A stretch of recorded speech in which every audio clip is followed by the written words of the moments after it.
और मुझे सब दिख रहा है। क्या आपको सिल्क करनी चाहिए, क्या आपको सिल्क नहीं करनी चाहिए, कितनी कॉस्ट आएगी, क्या सर्दी में दर्द होता है, क्या सर्दी में दर्द नहीं होता।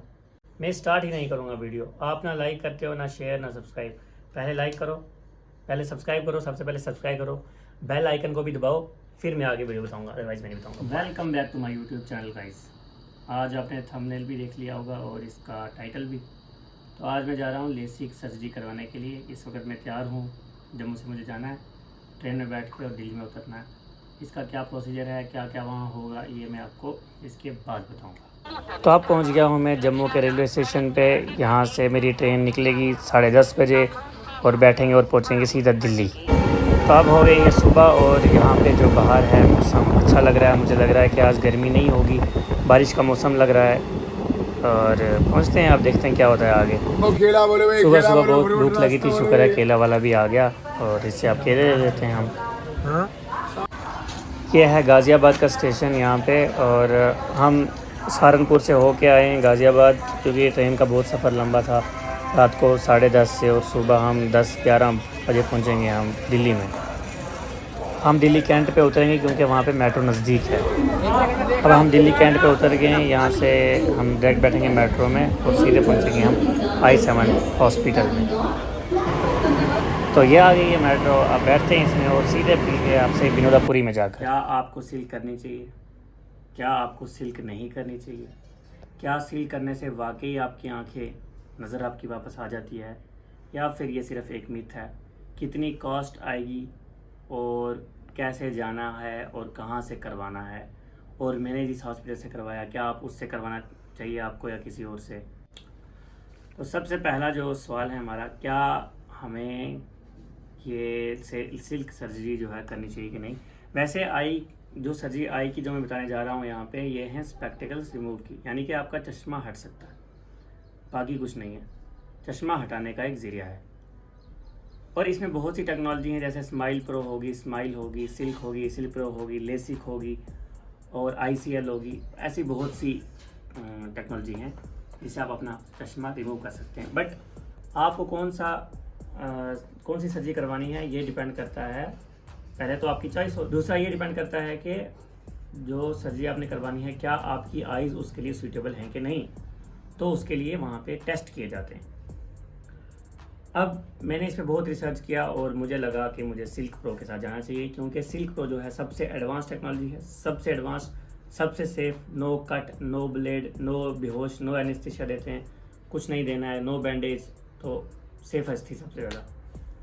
तो सबसे पहले मैंने रिसर्च किया कि मुझे कौन सा हॉस्पिटल चूज़ करना चाहिए। तो मैंने देखा कि कुछ ही हॉस्पिटल में ये अवेलेबल है और सबसे बेस्ट हॉस्पिटल पूरे इंडिया में इस सर्जरी के लिए वो है I7 चौधरी आई सेंटर। ये है दिल्ली में लाजपत नगर में और विनोदापुरी मेट्रो स्टेशन।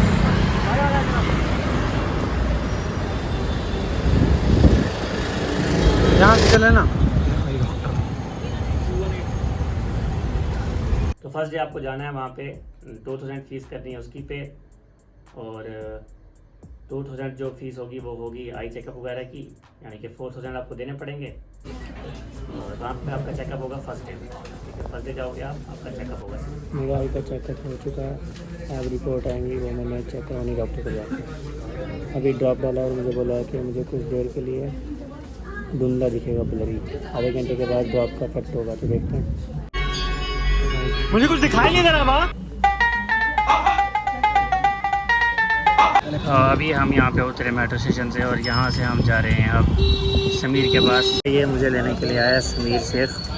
मैं इसके रूम पे जाऊँगा, इसका रूम है यहाँ पे, हाँ शादीपुर है इसका रूम। अभी ये मेरे को यहाँ पे खिला रहा है शोरमा, खिला रहा है, पता नहीं मैं हूँ कि खिला रहा है मगर इसने बुलाया और मैं खाने लग गया हूँ। बहुत गर्मी है, देखो इसको कितना पसीना आ रहा है, फिर भी ये दिल्ली में रहता है, पता नहीं क्या सोच के। अब जो है आज मुझे आज सर्जरी है, तो सर्जरी से पहले आखिरी बार खाना बना रहा हूँ। तो दोस्त के तरीके बना रहे हैं, देखो मैंने चिकन बनाया, ये मैंने बनाया, तो बताना आपको कैसा लगा है इसका रंग वगैरह।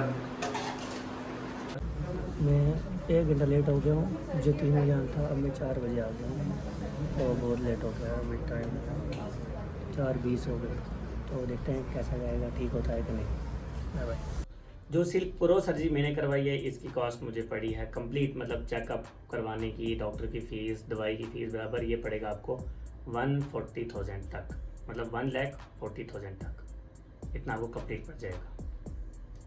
उसके बाद अगर आपके स्पेक्स जो है, आपका चश्मा है, उसका नंबर मैक्सिमम पावर जो आप भी अपने स्पेक्स के चश्मे के उस पर यूज़ करोगे, अगर मैक्सिमम पावर से भी आपको 6/6 नहीं दिखता है तो आपको सर्जरी के बाद भी नहीं दिखेगा। फॉर एग्जांपल, अगर किसी बंदे की जो नॉर्मल विजन है वो 6/6 होती है, अगर किसी की कमज़ोर है तो वो 6/9 होगी, 6/12 होगी, 18 होगी, मतलब नीचे वाला नंबर कम होता जाएगा, 6/9 जिसको बोलते हैं हम। और अगर उसकी बेटर है नॉर्मल विजन से, जो कि नहीं होता है, 6/4, 6/5 हो गया वो। तो अगर आपका विजन जो है स्पेक्स लगाने के बावजूद 6/9 आता है, मतलब आपने जाके वहाँ मैक्सिमम वो चश्मा ट्राई कर दिया, 6/9 आता है, तो फिर आपका सर्जरी के बाद भी 6/9 ही आएगा। 6/9 का मतलब यह है कि आपको जो वो चार्ट पढ़ाया जाता है उसमें जो छोटी लाइन नीचे लिखी होती है वो नहीं पढ़ी जाएगी। 6/9 का बहुत कम माइन्यूट सा डिफरेंस है, यानी कि आपको थोड़ी सी चीज़ें जो है क्लियर नहीं दिखेंगी एज़ कम्पेयर टू नॉर्मल। तो 6/9 भी एक नॉर्मल भी बात है, अगर है तो आप फिर भी करवा सकते हैं। और अगर चश्मा लगाने के बाद आपकी आइज़ का नंबर 6/6 आता है तो इसका मतलब ये है कि आप ये सर्जरी करवाएंगे तो आपको 6/6 ही दिखेगा, जो कि एक नॉर्मल बंदा देख सकता है। और अगर आप लकी रहे तो आपको 6/5 भी मिल सकता है, यानी कि सुपर विजन आ सकता है। As compare to normal human eye से आप 6/5 देख सकते हो, यानी कि उससे बेटर देख सकते हो। ये कुछ ही लोगों में होता है, यानी कि 100 में से 20% के चांसेस हैं कि उनको सुपर विजन आएगा। अब हमारी किस्मत क्या है, आता है कि नहीं, वो हमें नहीं मालूम। अब जो मेरी किस्मत है, मुझे अभी तक तो 6/5 नहीं आया है, बट 6/6 आ गया है। उसके बाद अगर आप डॉक्टर लाहिर चौधरी से मैंने करवाया है, आप उनको यूट्यूब पे देख सकते हैं, उनका अपना चैनल है आई चौधरी 7 आई सेंटर, वहाँ पे डॉक्टर राहिल है।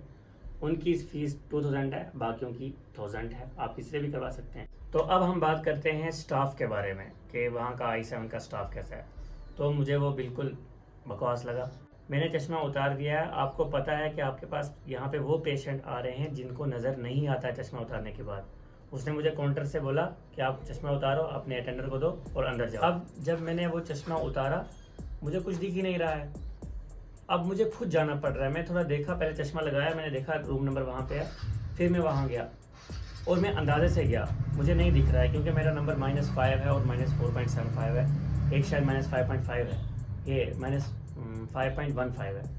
तो ये बात डॉक्टर राहिल को इस पर गौर करनी चाहिए कि आपने उनको जो काम कर रही हैं लड़कियाँ, जो भी वहाँ पे काम कर रहा है स्टाफ, उसको बोलो। तो अब हम जानेंगे पेन के बारे में, क्या पेन होता है कि नहीं होता है। तो आप ऐसा समझ लो कि जब आप अपने एक गिलास ले लो घर में और गिलास को ऐसे रखें और दबाओ, तो वो जो फील आपको साइड में दर्द की फील आएगी, वही फील उस वक्त आती है जब मशीन आपके ऊपर रखी जाती है। मशीन ऐसे ऊपर से आती है, तो आप मशीन को देख सकते हो, गूगल पे उसको देख लेना, आप सर्च कर लेना सिल्क हॉस्पिटल यूट्यूब चैनल है इनका, जो उस पर भी आपको मशीन दिखाएंगे डॉक्टर राहिल खुद ही। तो ऐसे आप करोगे, दबाओगे, तो आपको जो पेन साइडों पे होगा ग्लास से, वही पेन वही होगा उस मशीन को रखने से। बाकी जो आइज़ के अंदर जहाँ पे सर्जरी हो रही है उसमें कोई पेन नहीं होता है, मुझे तो बिल्कुल ज़ीरो पेन हुआ है। और जब वो एक ब्रश जैसी ऐसे मारते हैं आर पार, तो वो ब्रश सिर्फ आपको आगे से दिखती हुई जाती है। जैसे आप मान लो ये उंगली है, मैं ऐसे कर रहा हूँ, आपको दिख रही है, जा रही है, लेकिन टच हो रही है वो फील नहीं होता है, क्योंकि वो हमें एक दवाई डालते हैं एनेस्थीसिया, और वो आपको मशीन अंदर रेज मारेगी, वो पता कुछ नहीं पता चलता है। सिर्फ जो बोल रहा हूँ, आपको 2 बार मशीन के अंदर डालेंगे, एक बार पहली मशीन, फिर दूसरी बार डॉक्टर राहिल के पास जाएंगे उसकी मशीन में। आपको सिर्फ ऐसे लेटना है और मशीन आएगी, आपको ऐसे दबाएगी। वो दबाने का वो जो दर्द है वो होता है, वो आपको कंट्रोल करना पड़ेगा, 15 से 20 सेकेंड है। ऐसा भी ये नहीं कि अनबियरेबल है, आराम से इंसान बियर कर सकते। ये अब आँख के अंदर दर्द नहीं हो रहा तो हम इसको बर्दाश्त कर सकते हैं, क्योंकि आँखें बाहर ही दर्द हो रहा है। तो आप फिर से ध्यान रखेंगे, दर्द बिल्कुल नहीं होता है, बिल्कुल भी नहीं, मतलब 0%। अगर 0% बोल रहा हूँ इसका मतलब 0%। आँखें अंदर दर्द नहीं होता है। फिर जब सर्जरी हो जाए, सर्जरी के बाद भी दर्द नहीं होता है। सर्जरी में आपको उठाएंगे आराम से, और जब सर्जरी होने से पहले आपको एक आई ड्रॉप डाला जाता है, तो उसमें आपको दिखता नहीं है, मतलब आपकी जो आइज़ हैं पहले दिन में जब चेकअप होता है आपको एक आई ड्रॉप डालते हैं, उससे आपको धुंधला दिखेगा, पूरा धुंधला, कुछ नज़र नहीं आएगा कुछ देर तक के लिए। वो इसलिए डालते हैं ताकि नेक्स्ट डे आपका फिर चेक करेंगे कि आपका वाकई 6/9 ही विजन आ रहा है स्पेक्स के साथ या इम्प्रूव हो सकता है, इसलिए। बाकी घबराने वाली बात नहीं, वो सिर्फ आधे 1 घंटे के लिए होता है बस, बाकी तो कुछ नहीं है। जो चश्मे के बिना नहीं दिखता था वो तो फिलहाल अभी दिख रहा है। तो अब कब तक होगा, अभी मुझे बोला सिर्फ आइज़ बंद रखनी, इसलिए मैं ज़्यादा से ज़्यादा बंद रखूँगा। नहाना नहीं है, ये देखो। और तो गाइज़ ये अब आके मैं लेट गया हूँ। अब हम सुबह उठेंगे और देखेंगे हमारी आँखों का क्या हाल होगा। इस वक्त तो बस मुझे रोना आ रहा है और कुछ नहीं, क्योंकि हम से निकल के जा रहे हैं। तो अब हम सोने लगे। ऑपरेशन के बाद वाली रात में ये लगाना पड़ता है। तो आज हमारा फॉलोअप है, आज तीसरा दिन है। आज हम फॉलोअप के लिए जाएंगे। तो जो मेरी ये आई है इसमें तो पहले ही 6/9 था, चश्मा लगाने के बावजूद भी ये 6/9 ही रहेगा। आप इसका जाके चेक करेंगे 6/6 है या 6/5। 6/5 सुपरविजन, ये मैं आपको बता दूंगा। क्या जाने को बहुत एक्साइट हूँ मैं, क्योंकि मेरी जो नज़र है वो वापस आ जाएगी और मैं फाइनली घर जाके इस काले चश्मे को उतारूँगा। फ़िलहाल तो अभी तीसरा दिन अभी नहीं उतार सकते, लेकिन उन्होंने कहा है कि घर में जाके हम अंदर खोल सकते हैं। बाहर जाते वक्त आउटडोर में हमको ये पहनना है, तो ये मेरा आई ड्रॉप है, एक लोटिक इसके ऊपर नाम लिखा हुआ है। तो इसको कैसे डालना है देखो, पहले चश्मा उतारा, मैं खुद डाल देता हूँ, मुझे ज़रूरत नहीं पड़ती किसी की। ऐसे पकड़ा और ऐसे इसकी तरफ देखना है, ड्रॉप की तरफ, और बस हो गया। और यहाँ से फिर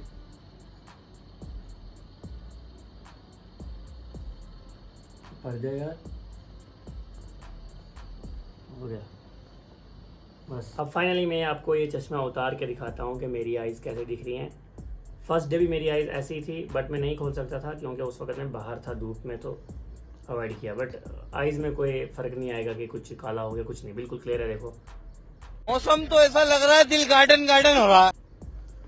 मुझे लगता है आपको अच्छे से दिख रहा होगा आइज़। अभी मेरे ख्याल में मेरे चश्मे के मुझे निशान होंगे यहाँ पे, या थोड़ी आइज़ अंदर दिख रही होंगी, बट ये जब चश्मे की आदत छूट जाएगी तो ये अपने आप चले जाएगा। फिलहाल तो सब ठीक चल रहा है, ठीक है।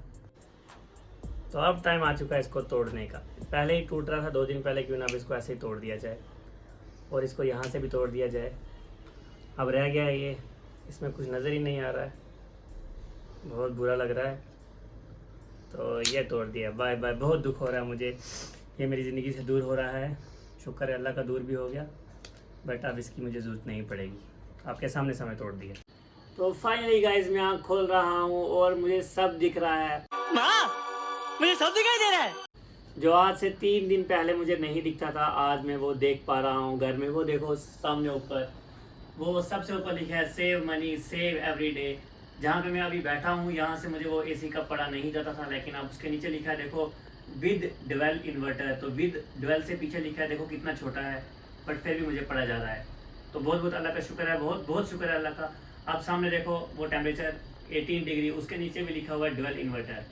आप नीचे आ जाओ यहाँ पे, और यहाँ पे ये लिखा हुआ है वोल्टेज में लिखा हुआ है 1-P 203 ऐसे। और नीचे आ जाओ, वहाँ पे लिखा हुआ है ट्रू गार्ड्स। तो मुझे इतना पड़े जा रहा है। बहुत बहुत शुक्रन या रब्बी, शुक्रन या रब्बी, शुक्रन। अब ऑपरेशन होने के बाद एक फ़ाइल मिलती है। अब वहाँ पे दिया है कि हमने पेशेंट है उसको हमने सब कुछ एक्सप्लेन कर दिया हुआ है, दवाई कैसे लेनी है, क्या लेनी है, और नीचे पेशेंट का साइन दिया हुआ है। वहाँ पे मेरा साइन नहीं है क्योंकि मुझे स्टाफ ने नहीं बताया कि मुझे किस प्रिकॉशन का ध्यान रखना है और किसका नहीं, क्या कर सकता हूँ, दवाई कैसे खानी है।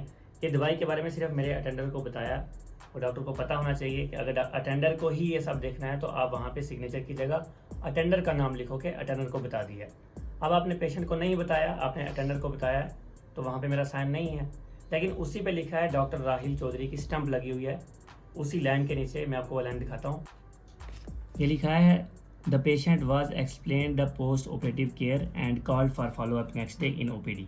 तो डॉक्टर राहिल चौधरी की यहाँ पे स्टैंप लगी हुई है, ये उनका नाम है और ये उनकी डिग्री, और यहाँ पे दिया पेशेंट का सिग्नेचर। और यहाँ पे मेरा सिग्नेचर नहीं है क्योंकि मुझे ये एक्सप्लेन नहीं किया, और डॉक्टर राहिल चौधरी की यहाँ पे स्टैंप लगी है। ये स्टैंप कैसे लगी जबकि मुझे ये बात एक्सप्लेन नहीं की हुई है, और आप देख सकते हैं ये इसी लाइन के ऊपर है। तो ये मुझे एक्सप्लेन नहीं किया हुआ है, और मेरे साथ जो अटेंडर था उसको किया है, एक्सप्लेन नहीं किया, वो मुझे नहीं पता। लेकिन यहाँ पे अगर आपने पेशेंट का सिग्नेचर लिखा है तो यहाँ पे आपको पेशेंट को ही बताना है, क्योंकि पेशेंट को ही केयर करनी है, उसके साथ अटेंडर को नहीं।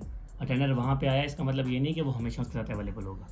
अब आपने देखा होगा मेरी आइज़ आपको थोड़ी भीगी भीगी लग रही होंगी, लगता है जैसे रो रहा हूँ मैं।